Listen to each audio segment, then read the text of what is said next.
Hello, this is Joseph Zoll. The new administration has announced that they're going to deport all illegal aliens from the United States. Their current estimate is about 11 million people. We do not seem to have a total cost on this, nor do we seem to have clear ideas as to what the policies and procedures are going to be. At one level, it seems simple, that you locate people who are here illegally.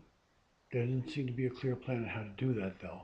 But once you do, you find people who are here illegally, and you send them back to their home country at taxpayers' expense.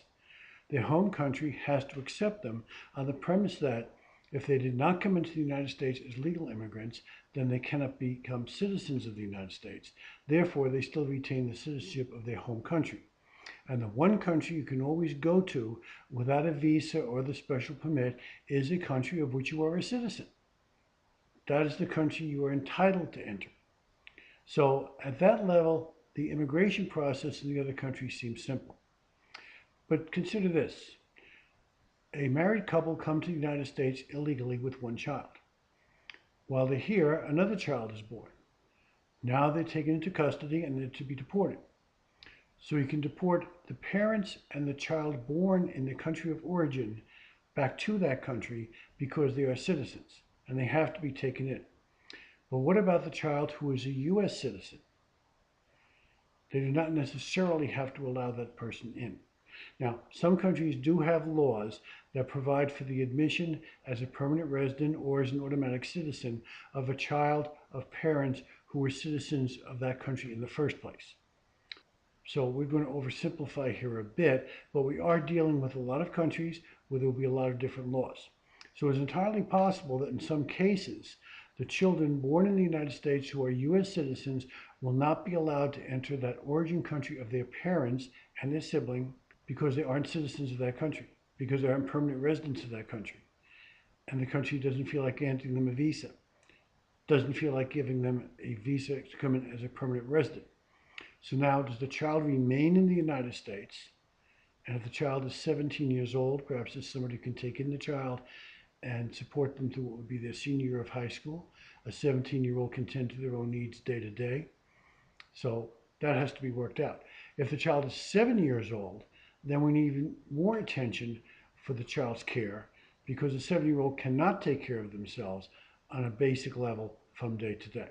The Constitution does provide all persons born in the United States are citizens of the United States, and that is not subject to interpretation. There are clauses in the Constitution, such as unreasonable searches and seizures, where what is unreasonable is decided on a case-to-case basis and is subject to a lot of interpretation depending on the situation. But all persons born in the United States are citizens of the United States leaves no room for interpretation. I'm simplifying the matter by editing that sentence from the 14th Amendment. But for total disclosure, total honesty, the entire clause is located down in the description. And while I'm on the subject, you can also get a copy of the Constitution through a link down in the description, and there are other free materials available to you also. So there's been talk about getting around that provision somehow, but you can't do it by executive order, and you can't do it by act of Congress because it is part of the Constitution. You would have to amend the Constitution. As a point of reference, the 22nd Amendment, from the date it was introduced in Congress to the date it was finally ratified by the states sufficient to become part of the Constitution, was 4 years. So if we have to amend the Constitution, not only is it going to take some time if it is successful, but there will be a lot of pushback.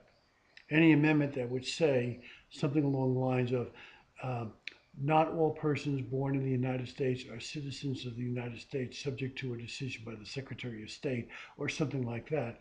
What happens to everybody else in the United States who is not the child of an illegal immigrant but was still born here? Born of legal immigrants, born of natural born citizens? Is everyone's natural born citizenship now in question?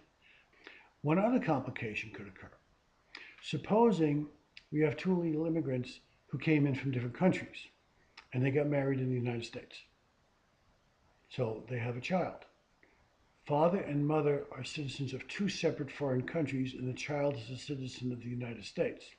So you have to deport the father to one country and deport the mother to another country to which they have their own separate rights of return, and then you still have the problem of the child born in the United States. But I haven't heard of any plan or processes yet to address this. This is one of the complications. I hope today's video was informative and interesting for you. If it was, please give us a like and be sure to subscribe and click the notifications bell so you don't miss out on any of the videos we'll have coming up. Also, do browse around the channel. We have a lot of videos on a lot of topics, and I hope you find something else you're interested in today. Thank you for joining me today.